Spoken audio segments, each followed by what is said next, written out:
नमस्कार दोस्तों, आप सभी का बहुत बहुत स्वागत है करंट अफेयर सेशन नंबर 53 में, जो है पीटीज आईएएस एकेडमी की ओर से प्रस्तुत। आज हम इन 4 एडिटोरियल्स की बात करेंगे जो आपके सामने हैं। सबसे पहले उत्तराखंड के hydro power projects, hydro electric power projects और उसके साथ में जुड़ी हुई बहुत सारी पर्यावरणीय समस्याएं। उसके बाद हम बात करेंगे women's right societies double speak, Bharat में महिलाओं की स्थिति और अधिकार, building a system for health care liability, जो कोविड की वैक्सीन्स को इंडेमनिटी क्लॉज के चलते परमिशन मिलने में देरी हुई, वो अपने आप में एक अपॉर्चुनिटी हो सकती है। तकनीकी लेखे लेकिन मैं अच्छे से समझा दूंगा। मेकिंग इंडियन पुलिस मोर ह्यूमेन, भारतीय पुलिस व्यवस्था को अधिक मानवतावादी और ह्यूमन राइट्स ओरिएंटेड कैसे बनाएं। तो ये आपके एग्जाम के लिए बड़े यूजफुल होंगे, अच्छे से पढ़ते चलिए। कितने लोगों ने अभी तक के पूरे 53 सेशंस अच्छे से देखे हैं, एक बार तो आप हमें कमेंट थ्रेड में ये भी बता दीजिए। तो सबका स्वागत है फिर से। ये आज का हिंदू है और ये वो 4 लेख हैं, सभी एग्जाम्स में आपको बहुत काम आएगा, ये हमारा वादा है। शुरू हो जाएं भैया। ये रहा पहला लेख आज का, Uttarakhand power projects versus the Ganga. तो गंगा नदी और यहाँ के सभी इंफ्रास्ट्रक्चर और रोड वगैरह के जो प्रोजेक्ट्स हैं, उनके आपस की जो बीच की एक तरह से तनातनी हो गई है, वो क्या है, यही हम समझेंगे। ये रहा एडिटोरियल और ये आपको प्रीलिम्स में, GS2 में, 3 में और ऐसे में बहुत काम आएगा। While India wants to build infrastructure in the Himalayan regions, there are serious environmental and ecological challenges there. तो बेसिकली कहने की बात यह है कि जहां भारत एक बार एक तरफ पूरे जोश से सभी अधोसंरचना की परियोजनाएं हिमालय के क्षेत्रों में बनाने निकला है, लेकिन उनके साथ में जुड़ी पारिस्थितिक तंत्र की समस्याएं अब एकदम सामने आ गई हैं। उत्तराखंड राज्य की अगर बात करें तो वहाँ की भौतिक विशेषताएं कुछ ऐसी हैं कि सरकारों ने वहाँ पर हाइड्रो इलेक्ट्रिक प्रोजेक्ट्स ही हमेशा, यानी पन बिजली परियोजनाओं को ही हमेशा प्रिफर किया है। और ऐसी बहुत सारी योजनाएं पिछले 10 से 15 सालों में जो आई हैं, वो काफ़ी इकोलॉजिकली वल्नरेबल एरियाज़ में आ गई हैं। यानी जो भी पारिस्थितिकी तंत्र बहुत ज़्यादा भेद्य है, जो बहुत जल्दी टूट सकता है, ऐसे क्षेत्रों में बना दिया है। जो बहुत ही भीषण एक्सट्रीम हेवी रेन्स का और साथ ही साथ जो भूस्खलन यानी कि लैंडस्लिप, एवलांचेस, डेथ्स का ये पूरे हादसे इस साल हुए हैं, उसने हाइड्रो पावर प्रोजेक्ट्स पर भी सीधा सीधा असर डाल दिया है। दरअसल कहानी शुरू हुई थी 2013 में, जब उच्चतम न्यायालय ने केदारनाथ की भीषण बाढ़ के बाद अलकनंदा और भगीरथी नदी बेसिन्स पर इस तरह के प्रोजेक्ट्स पर टेक्निकल रिव्यू होने तक पूरी तरह रोक लगा दी थी।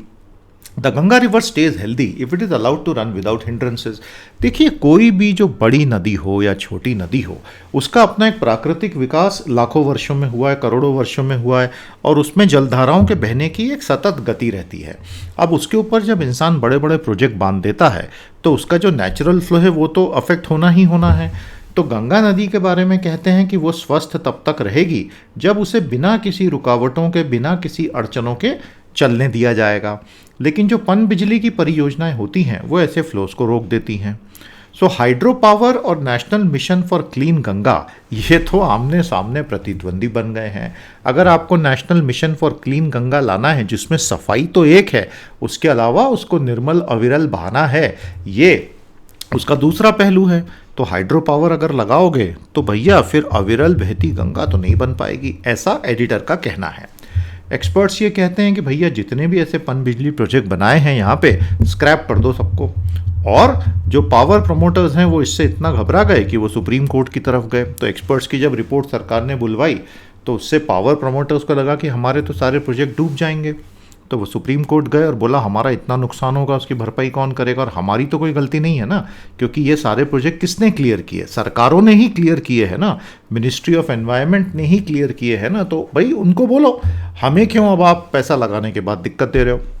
सरकार ने ये स्वीकार किया है आज, मतलब हाल के महीनों में, कि एक बहुत ही नाजुक संतुलन, there is very fine balance to be maintained between ecology and infrastructural progress. लेकिन मिनिस्ट्रीज के भीतर भी आपस में मतभेद बहुत गहरे हैं। अगर आप मिनिस्ट्री ऑफ पावर, ऊर्जा मंत्रालय की बात करेंगे, तो वो तो बोलती है कि भाई प्रोजेक्ट पे प्रोजेक्ट लगाए जाओ, धन धनाधन धन। और जो वाटर रिसोर्सेस मिनिस्ट्री यानी कि जल शक्ति मंत्रालय है, वो इससे सहमत नहीं है। जहां एक और कुछ ग्रुप्स कभी भी, मतलब एक्सपर्ट्स यानी विशेषज्ञों से अगर सरकार राय लेती है, वो बोलते हैं कि ऐसे प्रोजेक्ट्स को स्क्रैप कर दो, तो दूसरा मंत्रालय कुछ ऐसे एक्सपर्ट्स की रिपोर्ट ले आता है कि बिल्कुल स्क्रैप मत करो, ये तो बहुत अच्छा चल रहा है। तो आधिकारिक तौर पर सरकार ने संसद में ये बोला है कि हम केवल ऐसे ही प्रोजेक्ट्स को आगे चलने की अनुमति देंगे जो अभी तक आधे पूरे हो चुके हैं, मतलब आधे बन चुके हैं, ताकि एकदम जीरो से विनाश हम नहीं होने देंगे। लेकिन ये तो संसद में बोला, सुप्रीम कोर्ट में जो लिखित में एफिडेविट दिया है उसमें से ये बात ही गोल कर दी। तो इसका मतलब सरकार की तरफ से तो कुछ होना ही नहीं है, कोई पॉलिसी कमिटमेंट है ही नहीं, और ये प्रोजेक्ट्स ऐसे ही बनते रहेंगे और वहाँ पर विनाश की अपनी एक अलग ही लीला चलती रहेगी।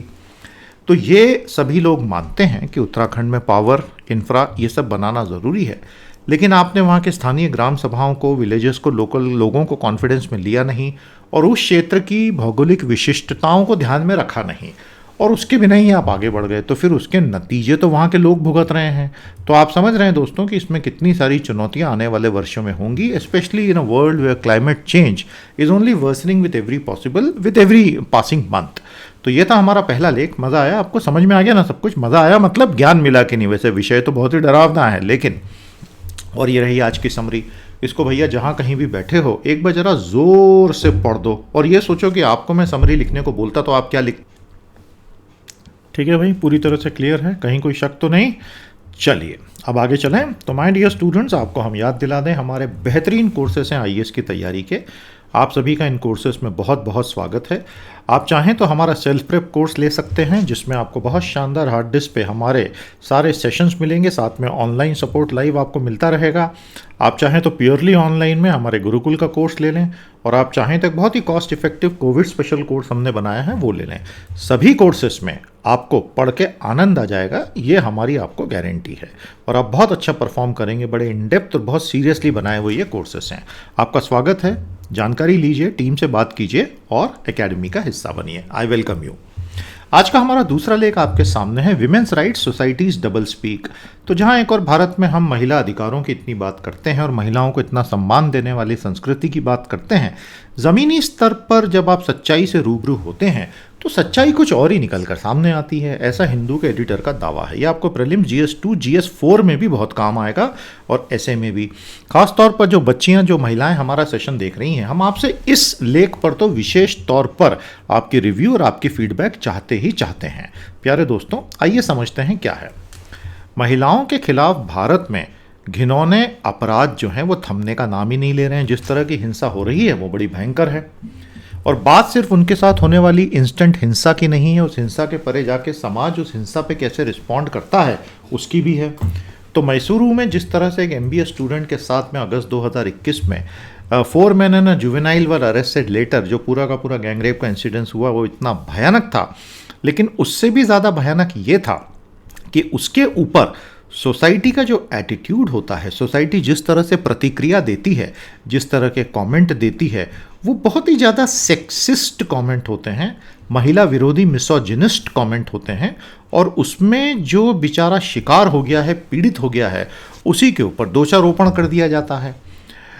अगस्त 2021 में ही एक माइनर दलित गर्ल को रेप किया गया, जान से मार दिया गया, और सबसे खतरनाक बात, उसको तो जला के ख़त्म कर दिया गया, क्रिमेट कर दिया गया, और उसके माँ बाप जो हैं उनको दरवाजे के अंदर भी नहीं आने दिया उस क्रिमेटोरियम में। इससे भयानक कुछ हो सकता है? तो प्यारे साथियों, लॉज वर इंडीड मेड। आपको याद होगा 2012 दिसंबर में जो बहुत ही खतरनाक निर्भया गैंगरेप केस दिल्ली में हुआ था, उसके बाद कानूनों को बहुत कड़ा किया गया, लेकिन केस पर केस आते चले जा रहे हैं, और अब तो अपराधियों के हौसले इतने बुलंद हैं कि वो तो उस लड़की के शरीर को जिंदा ही जला के ख़त्म कर देते हैं कि भाई सबूत ही मिटा दो। अब आप सोचिए, नेशनल क्राइम रिकॉर्ड ब्यूरो का जो एकदम ऑथेंटिक सरकारी डेटा है कि हर 16 मिनट में एक रेप भारत में हो रहा है, और ये है जो ऑफिशियली रिपोर्ट हो रहे हैं। Men always try to pin the blame on girls. तो सामान्यतः हिंदुस्तान में पुरुषों की मानसिकता ये है, ऐसा हिंदू के एडिटर का कहना है, कि भाई अगर इस तरह की घटनाएं होती हैं तो सबसे पहले तो ये देखो कि लड़की ने कहाँ गलती की है। क्या उसने कुछ विशेष तरह के कपड़े पहने हुए हैं, खासतौर पर वेस्टर्न कपड़े? क्या वो शाम को 6, 7, 8 बजे के बाद घर के बाहर थी या हॉस्टल के बाहर थी? तो बेसिकली ये कह रहे हैं लड़कियों को और महिलाओं को कि भैया तुम पार्टियों में तो जाओ ही मत, तुम सांझ होते होते घर आ जाओ सूरज ढलने के पहले, और तुम पारंपरिक कपड़े ही पहनो।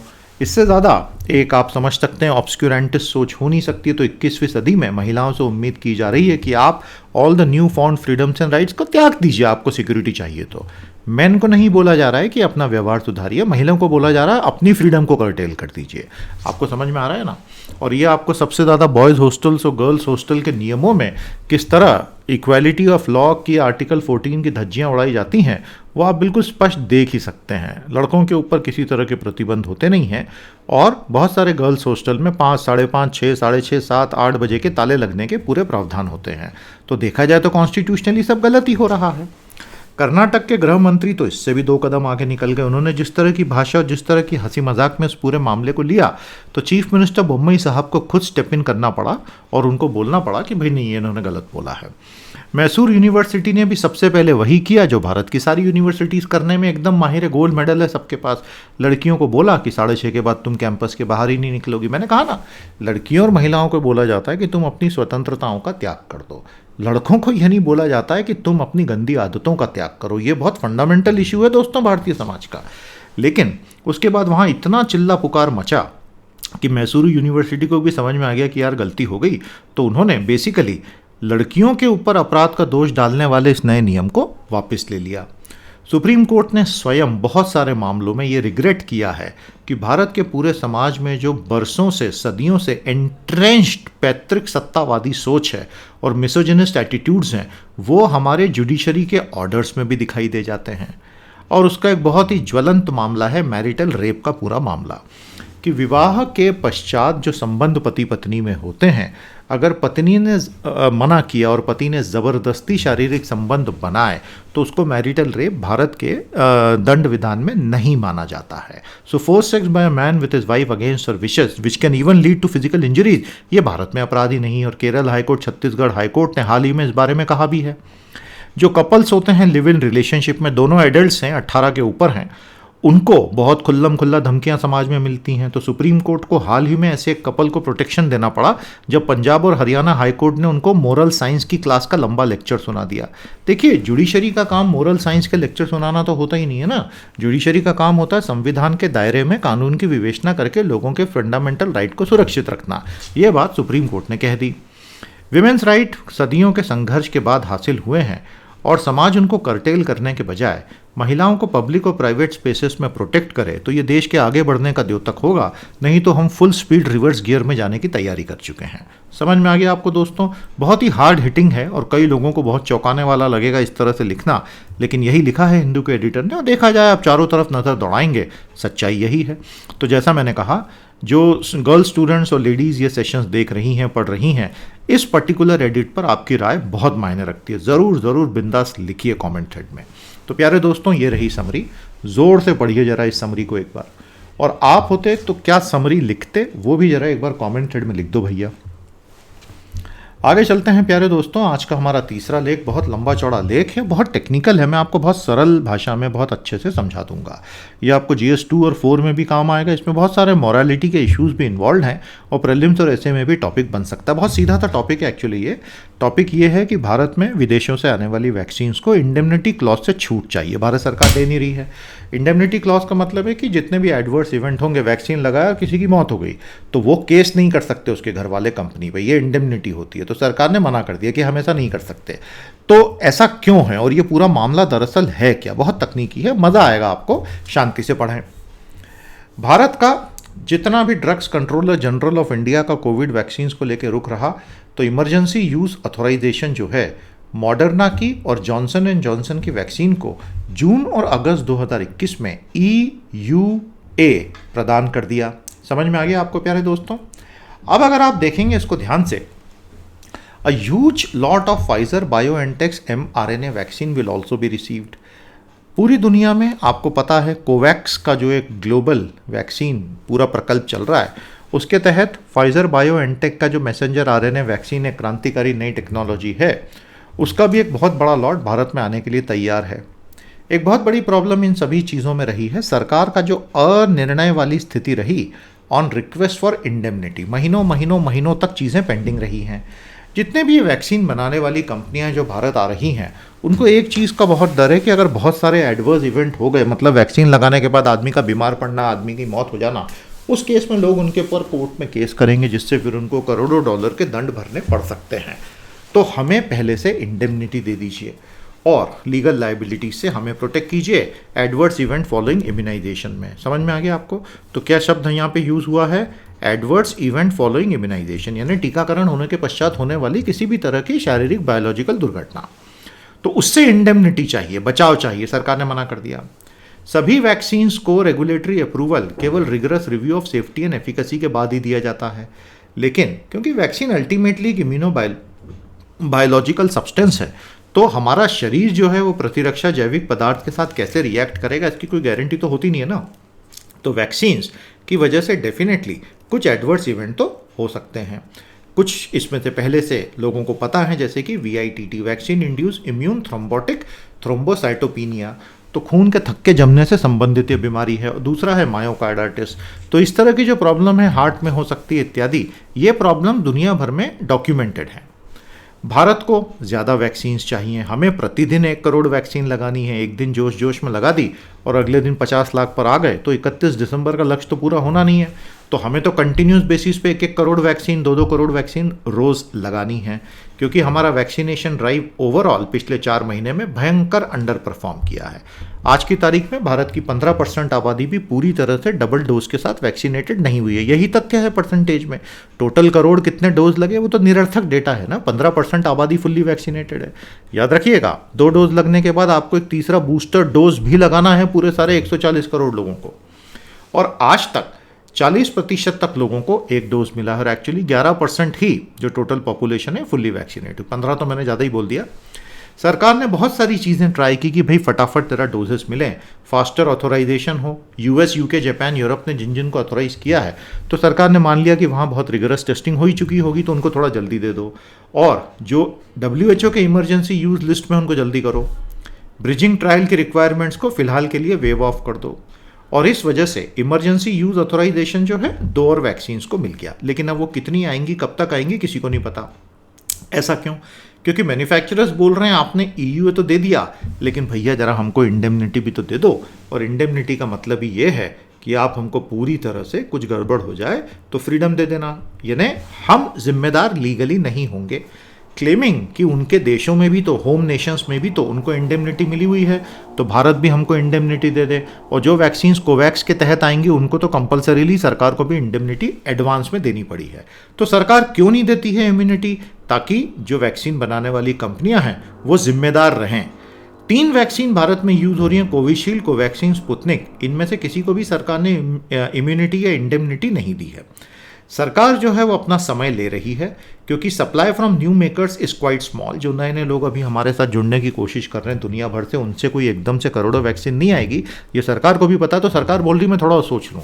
और अगर इम्यूनिटी, यानी कि ये मैंने शब्द इम्यूनिटी जो लिखा है इसको आप कृपया इंडेमनिटी ही पढ़िएगा। तो जो अगर मैंने technical indemnity they the, immunity from legal यानी कि इंडेमनिटी, तो बाकी के लोग भी मानने लगेंगे। कोविशील्ड वाले भी बोलेंगे ना भैया हमको दे दो, हमने क्या बुरा किया, क्या बिगाड़ा तुम्हारा, आधार पूना वाला खड़े हो जाएंगे लाइन में। अब इसमें 3 बड़े मुद्दे सामने आते हैं। ये है पहला, ये है दूसरा और ये है तीसरा। इन तीनों चीज़ों को थोड़ा समझ लें। पहला, वर्तमान रूल जो है क्लिनिकल ट्रायल के, वो क्या कहते हैं कि कोई भी ट्रायल सब्जेक्ट, इंसान जो है, अगर उसको इंजरी या डेथ हो जाती है तो उसको फिर आपको मॉनेटरी भुगतान करना पड़ेगा फैमिली को या उस व्यक्ति को, अगर वो जिंदा रह गया। कोई भी कॉम्पनसेशन रूल रूटीन इम्यूनाइजेशन के लिए, भारत में तो करोड़ों इम्यून डोजेस पिछले 50 सालों से लगी रहे ना। मतलब कितने बड़े बड़े तो इम्यूनाइजेशन के कैंपेन भारत में शांतिपूर्वक संपन्न हो चुके हैं इतने दशकों में, और सारे फ्री हुए थे। लेकिन legal responsibility for vaccine injury lies with the makers. So Indians will need an alternate system for taking और rather making legal compensation claim.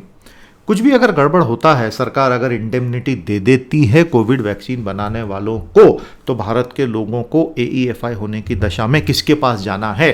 तो उसका तो एक ही जवाब है, सरकार ही करेगी ना। और कौन होगा? ये तो पब्लिक फंड से ही होगा। दूसरा मुद्दा ये है कि जो इम्यूनिटी दी जाएगी कानून से, यानी इंडेमनिटी दी जाएगी, वो कोई फ्रॉड और नेग्लिजेंस के लिए ब्लैंकेट प्रोटेक्शन नहीं बन जाए, नहीं तो फिर तो वाकई में फ्रॉड हो जाएगा। और तीसरा, भारत के वैक्सीन बनाने वाले भी इंडेमनिटी मांगेंगे। But even if India grant this legal immunity, there are other mechanisms it has to ensure accountability. Bharat के पास जवाबदेही सुनिश्चित करने के लिए लीगल इंडेमनिटी ग्रांट करने के बाद भी कुछ रास्ते बचे हैं। तो कौन से रास्ते बचे भैया? ये 3 रास्ते अकाउंटेबिलिटी बनाने के।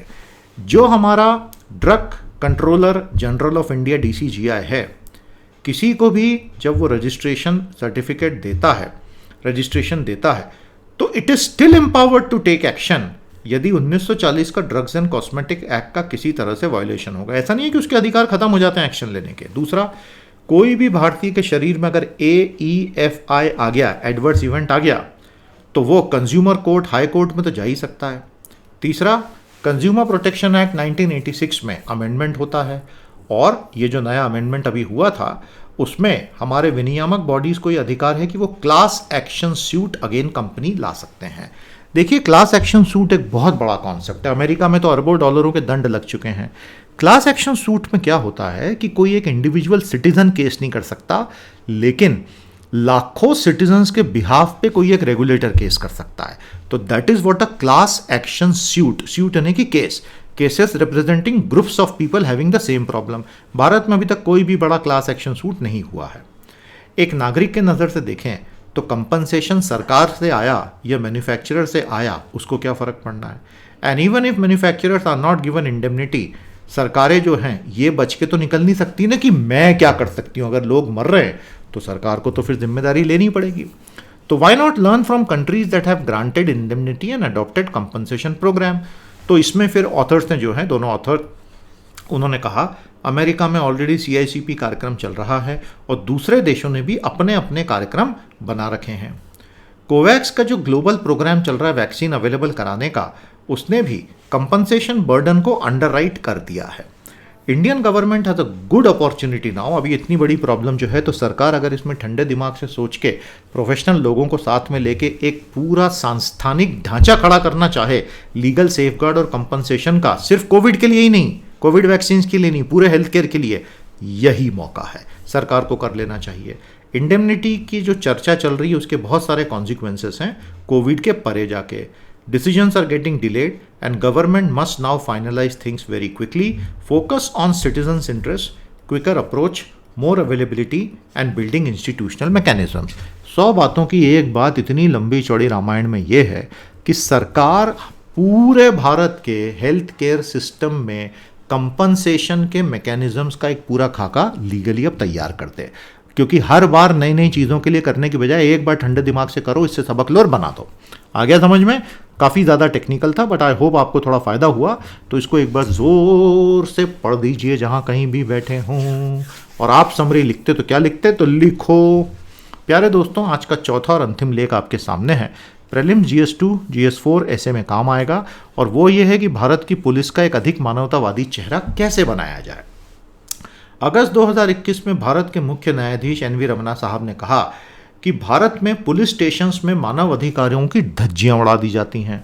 उन्होंने तो यहाँ तक कह दिया कि पूरे भारत में वो एक जगह जहाँ आपके मानव अधिकार सबसे ज़्यादा खतरे में हैं, वो है कानून के मंदिर, यानी कि पुलिस स्टेशन। मतलब अब भारत के चीफ जस्टिस अगर ये बोल रहे हैं तो ये तो रोंगटे खड़े कर देने वाली बात है। जो लोग गिरफ्तार होते हैं पुलिस के द्वारा, उनके संवैधानिक अधिकार होते हैं, लेकिन प्रॉब्लम क्या है कि जो एक बार लॉकअप में पहुंच गया, अगर वो गरीब आदमी है तो उसकी एक अच्छे वकील तक तो पहुंच ही नहीं होती है। तो when you are detained, your rights practically get extinguished. Police स्टेशनों में होने वाली मौत भारतीय व्यवस्था पे बदनुमा दाग है, और हर मौत की जांच होनी चाहिए। National crime record bureau NCRB का डेटा बोलता है कि साल में मिनिमम 100 मौतें कस्टडी में हो जाती हैं, और ऐसा पिछले 10 सालों से है। और कारण इसके अलग अलग होते हैं, उसकी लिस्ट भी उसने दी है कि भाई बहुत सारे शरीर पे चोटें, तो ये तो कस्टोडियल टॉर्चर है। दूसरी बात, जब वो भाग रहा था तब, अब हम समझते हैं क्या होता है, कैसे लोग भागते हैं पुलिस वालों से कई बंदूकें छीन के, और कैसे फिर उनके शरीरों को छलनी कर दिया जाता है। सुसाइड से, इलनेसेस से, और सारी मौतों की जांच भी नहीं हुई। कानून जो है वो अरेस्ट पे क्या कहता है? गिरफ्तारी वाला कानून ये कहता है that offences that are punishable up to 7 years of jail, the police should arrest only when convince कि ये आदमी जो है सबूतों को नष्ट कर देगा, इसलिए इसको अरेस्ट करना ज़रूरी है। अगर आपको लगता है कि ये आदमी सबूतों को नष्ट नहीं करेगा, तो 7 साल तक की सज़ा वाले सभी जितने भी आपके क्राइम हैं उसमें अरेस्ट बिल्कुल ज़रूरी नहीं है। सुप्रीम कोर्ट ने अगस्त 2021 में एक बहुत अच्छी बात बोली थी, the power to arrest does not mean the need to always arrest. समझ में आ गया? इसलिए पुलिस हाथ रोके। 498A का जो डाउरी वाला सेक्शन होता है टॉर्चर फॉर डाउरी का इंडियन पीनल कोड का, उसमें भी गिरफ्तारी section 48 of criminal procedure code के तहत आपराधिक दंड संहिता प्रक्रिया जो है उसकी धारा 41 के तहत कंपलसरी नहीं होती है गिरफ्तारी। देखिए कॉमन मिसकंसेप्शन दूर हो गया ना आज। दूसरे मामलों में कोर्ट्स ने यह कहा है कि पुलिस हमेशा गिरफ्तारी का कारण केस डायरी में लिखेगी, मजिस्ट्रेट को बताएगी, और ये इसीलिए कि भाई पावर टू अरेस्ट के हर स्टेप का एक खुलासा हो और पुलिस जो है मन मर्जी से उठा के नहीं लिया है लोगों को। एनसीआरबी का डेटा बताता है कि भारत में अरेस्ट टू ऑफेंसेस रेशियो लगातार कुछ सालों से गिर रहा है। एक जो अनुशंसा कई सालों से आई है वो बहुत बड़ी अनुशंसा है कि जितने भी पुलिस स्टेशंस के ऑफिसर्स होते हैं उनका जो एक मेन काम होता है कि क्राइम्स का इन्वेस्टिगेशन करना, और उनका दूसरा काम उनको दिया जाता है अपने क्षेत्र में लॉ एंड ऑर्डर को मेंटेन करना। इन दोनों कामों को एकदम अलग कर दो, इनके अधिकारी अलग अलग कर दो, नहीं तो इन्वेस्टिगेशन तो कभी हो ही नहीं पाएगा। और ये बात national police commission 77, law commission 96, Malimath committee report 2003, Prakash Singh versus union of India case 2006 में निकल कर आई थी। ये रिकमेंडेशन थी कि भाई 1 मिलियन की आबादी, 10 लाख की आबादी वाले शहर और इससे बड़े, इनमें ये पहले शुरू किया जाए और इन्वेस्टिगेशन का जो स्कंद है, विंग है, उसको अलग कर दिया जाए। अगर ऐसा किया तो डंडा मार मार के जबरदस्ती कन्फेशन निकालने के पुलिस के तरीके छूट जाएंगे। और पुलिस क्यों ऐसा करती है, मार पीट करके, डंडा मार के, जैसे आप क्राइम पेट्रोल सीरियल देखते होंगे तो उसमें पुलिस वाले उनको बड़ा अच्छा आता है, कुट्टो इनको, तो वो बार बार ऐसा बोलते हैं कुट्टो इनको, और पुलिस कुटती रहती है। तो पुलिस जब कूटती है तो भारत की करोड़ों जनता देखती कि पुलिस के लॉकअप में तो भैया कुटाई ही होती है, जबकि वो एक्चुअली इलीगल है। तो why use coercion at all. Police ये कहती है कि क्विक कन्फेशंस निकालने के लिए यही एक तरीका है, क्योंकि ऑलरेडी पुलिस पर काम का इतना दबाव है कि वो कई कई घंटे बैठ के क्वेश्चनिंग नहीं कर सकती, तो 10 मिनट में ही कुट्टो इनको। मलिमठ कमेटी ने यह बोला था कि इन्वेस्टिगेटिंग ऑफिसर साल में केवल 10 केसेस हैंडल करे, उससे ज़्यादा नहीं। अब नए क्राइम आ गए, व्हाइट कॉलर और साइबर क्राइम, इनके लिए तो डोमेन एक्सपर्टीज भी चाहिए। DK Basu versus state of Bengal जो आया था, इसमें 1996 में सुप्रीम कोर्ट ने बहुत क्लियर बता दिया था कि भैया अगर कस्टडी में टॉर्चर होता है और अगर ऑफिसर ने किसी को भी अरेस्ट किया है तो किसकी क्या जिम्मेदारियां बनेंगी। तो डीके बसु का जो मामला है उसने भारत में मानव अधिकारों को सुधारने में बहुत बड़ा रोल प्ले किया है। पुलिस स्टेशंस में चीज़ें धीरे धीरे सुधरने लगी हैं, आज भी सुधर रही हैं। सीआरपीसी ने क्या किया, सीआरपीसी ने उसके बाद के अमेंडमेंट्स में डीके बसु मामले के प्रमुख तत्वों को शामिल कर लिया। किसी को भी गिरफ्तार करो तो उनके संबंधितों को तुरंत बताओ, गिरफ्तार व्यक्ति का मेडिकल एग्जामिनेशन, उसको एक वकील मुहैया कराना। सीसीटीवी कैमरास पुलिस स्टेशन के अंदर लग चुके हैं। और 2020 के परमवीर सिंह वर्सेस बलजीत सिंह में सुप्रीम कोर्ट ने यह कहा पुलिस को कि तुम्हारे जितने स्टेट्स को कि पुलिस स्टेशन का ज़्यादा से ज़्यादा हिस्सा सीसीटीवी में कवर होना चाहिए और जो रिकॉर्डिंग हो रही है 18 महीने तक डिलीट नहीं करनी है। A society which is run by rule of law can not have custodial death. सीधी सी बात है ना, आप बोलते हैं कि भारत एक सभ्य देश है जहाँ कानून का राज है, तो आप कस्टडी में कैसे मार सकते हो, ये तो बिल्कुल बर्बरता है। कुछ मामले में ऐसी मौतों में पुलिस वालों पर आपराधिक केस होते हैं, लेकिन ज़्यादातर मामले में डिपार्टमेंटल इंक्वायरीज ही होती हैं और कंपनसेशन तो बहुत कम मामलों में विक्टिम्स को मिल पाता है। हालांकि एनएचआरसी कभी कभी रेकमेंड करता है। It is only through sensitization of police force, police को अगर आपने संवेदनशील बनाया, pressure from judiciary and pressure from the states and genuine sense of concern for human right, कि कस्टडी में होने वाली मौतों को एक दिन हम समाप्त कर पाएंगे। बहुत बढ़िया लेख था, बहुत ही प्यारा, गवर्नेंस और इंस्टीट्यूशंस इंडियन पॉलिटी के लिए बहुत यूज़फुल लेख है। आई होप आपको फ़ायदा हो रहा है और ये रही आज की समरी। इसको एक बार ज़ोर से पढ़ें और आप क्या समरी लिखेंगे कमेंट थ्रेड में लिखिए, क्योंकि जितना आप अच्छे से लिखते चलेंगे दोस्तों आपकी स्किल सुधरेंगी and I wish you all the best for that. Bharat और रूस मध्य एशिया के अपने संबंधों को और गहरा करने वाले हैं और इसमें प्यारे दोस्तों reciprocal exchange of logistics agreement RELOS और navy to navy cooperation memorandum of understanding जो है भारत और रूस के बीच में, तो एक और भारत अमेरिका के साथ अपने मिलिट्री रिलेशंस काफ़ी सुधार चुका है, लेकिन रूस के साथ वो कमज़ोर नहीं कर रहा है। राजनाथ सिंह जी ने कहा है कि वैश्विक रूप से जो सत्ता के परिवर्तन चल रहे हैं उनसे पैदा होने वाली सिक्योरिटी की चुनौतियां अपने आप में अनोखी हैं और उससे भारत निपट रहा है। भारत के कॉरपोरेट से अगर आप पूछो तो जीडीपी ग्रोथ को लेके आने वाले कई क्वार्टर्स की वो बहुत ज़्यादा अभी ऑप्टिमिस्टिक नहीं है। लेकिन सरकार का, आरबीआई का अगर आप रुख जनरली देखें तो वो तो बहुत ऑप्टिमिस्टिक है। तो अब ये आने वाले कुछ क्वार्टर्स में धीरे धीरे धीरे धीरे पता चलेगा। अब आप बोलेंगे कि सर इससे होता क्या है, अगर ये लोग सैंग्विन है ना, कॉन्फिडेंट, तो देखिए अगर corporates are not sanguine about the coming quarters growth तो दे विल नॉट इन्वेस्ट। बिल्कुल सीधी सी बात है ना, बिना इन्वेस्टमेंट के तो बात बनेगी नहीं। China will require foreign vessels to report in territorial water. अब एक नया रिपोर्टिंग सिस्टम शुरू किया है, क्योंकि अमेरिका ने जब से साउथ चाइना सी पे प्रेशर बहुत ज़्यादा बढ़ा दिया है तो चीन भी थोड़ा बहुत तो घबराया है। नीति आयोग जो है वो चाहता है कि जो कॉरपोरेट नेशनल मोनेटाइजेशन पाइपलाइन में लाखों करोड़ों रुपए लगाकर आगे आने वाले हैं उनको टैक्स में भी काफ़ी सारी छूट दी जाए। बहुत बढ़िया, बहुत सही जा रहे हो NITI Aayog. US will focus more on China now because it has completely gone out of Afghanistan with disastrous consequences, ये भी हम ऐड करें। लेकिन अब अमेरिका चाइना और क्लाइमेट चेंज की अपनी दो बड़ी वरीयताओं पर ध्यान देगा, प्राथमिकताओं पर ध्यान देगा। कोर्सेज की जानकारी लें, साथ में जुड़ें प्यारे दोस्तों। सेशन को लाइक और शेयर कर लीजिएगा, चैनल से जुड़ जाइएगा। आज के लिए इतना ही। 31 अगस्त जो इस महीने का हमारा आखिरी सेशन नंबर 54 होगा, उसके साथ हम कल आपसे फिर भेंट करेंगे। मजा आया सेशन में आपको? पढ़ते रहिए, बढ़ते रहिए। नमस्कार, जय।